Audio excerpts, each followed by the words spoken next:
Today on review, we are looking at Guild Wars 3 for the Xbox 360, which is the finale to the Guild Wars trilogy. So let's find out if that's actually a decent ending to the trilogy, and pretty much the answer would be yes. By the end of the game, pretty much all questions and information that have been drawn out pretty much come to an end that is very satisfying and do bring closure, so no worries on that end. Don't get me wrong, it's obvious that they kind of have left it a little bit open, but pretty much the original character story is all done.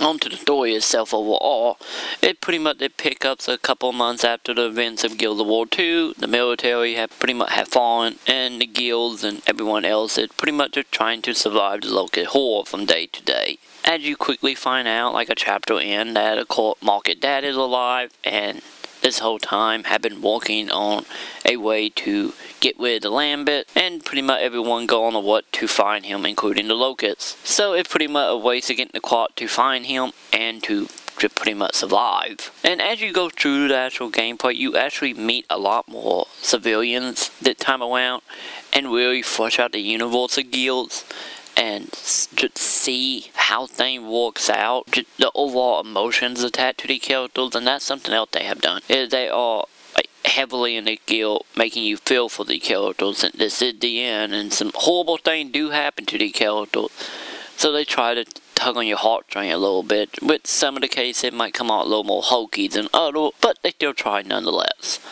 And overall, it's fairly more satisfying, unlike the incident of Guild Wars 2 with Dom. The overall feeling and story across the game really get across extremely well, and make you really feel like you're a part of the universe, any if the feeling finally hits you and then it's over. But the game is roughly around 10 to 12 hours long, depending on difficult setting, and personally, for anybody who have played the pack guild, Elite play this on hardcore, because they have seemed to tone down the actual challenge in the game. Any insane doesn't seem all that insane if you have the patience for it, outside a few unbalanced areas. But it guild, so I guess it affected it for a little bit of unbalance here and there, playing it on insane. The multiplayer side of this is pretty much one of the best multiplayer games you probably could get for the time being, which with multiple play option here. With the new adding here is called arcade mode, which can be played through the single player campaign with up to 4 people. And pretty much how it works is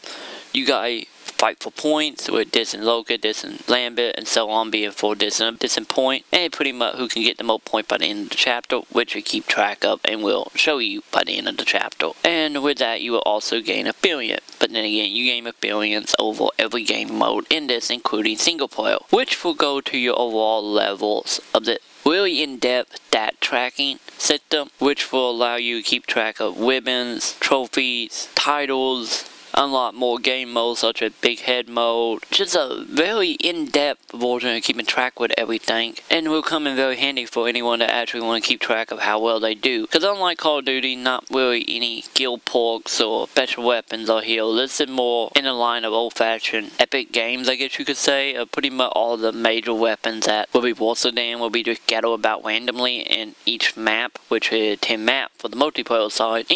Every now and again, it pretty much come a mad dad to the powerful weapon, so depending on your play style, that might vary. So it'll pretty much a lot of quote quarter combat when it comes to the actual multiplayer side outside the story stuff, which you got a couple of game mode here. Of course, you got Warzone, where both teams only have 1 life and no weapon, and that one standing win. Executioner, which is of course pretty much the same game mode as Warzone, only this, and to kill someone you have to do an execution and get up close. Called the regular team deathmatch, but it's a little more interesting that time around, since in that team deathmatch, every team start with 20 life, and as you die off, life will be counted, and when you hit 0, if you die, you stay dead. And of course, capture the leader, we told with you going after one member of the opposite team and trying to capture them. King of the Hill is also back, which is personally one of the most interesting, more fun incident with people fighting over certain territories, and seem to be the most hectic out of all the game mode personally. And then Wingman, where you team up with one other person to take on up to 4 team members, and pretty much let team standing win. And the other new thing we got here is Beast mode, which is pretty much like Horde mode, only this in only 12 ways, and you play as the Locust, trying to defeat him at the human camps in a certain time limit, and pretty much as you unlock more and more points, you will be the ability to buy more locals you can play as, which add a little bit of deep net to it. It's just too bad that it was only 12 waves.